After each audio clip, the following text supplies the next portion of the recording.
আসসালামু আলাইকুম, নতুন একটি ভিডিওতে আপনাদের সবাইকে স্বাগতম। তো গতকালকে আমি একটা ভিডিও বানিয়েছিলাম যে ভিসা খুলে গেছে।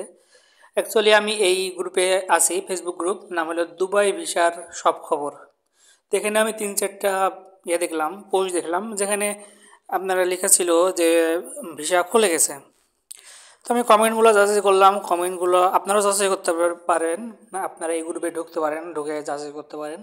সবগুলো কমেন্ট পজিটিভ ছিল, মানে 60-70% পজিটিভ ছিল।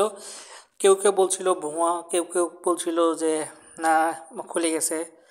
সো অ্যাকচুয়ালি আমি হচ্ছে আরও কিছু পোস্ট দেখলাম, সেখানেও এরকম নিউজ পেলাম।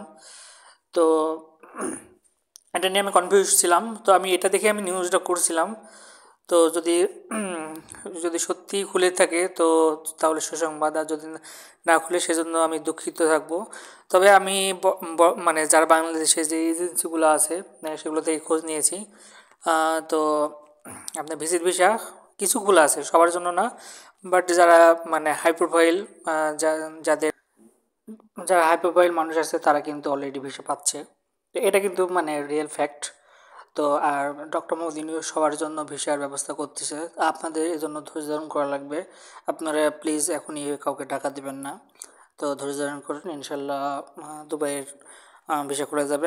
আপনারা অ্যাটলিস্ট 2-3 মাস অপেক্ষা করুন, ইনশাল্লাহ খুলে যাবে। ধন্যবাদ, ভালো থাকবেন।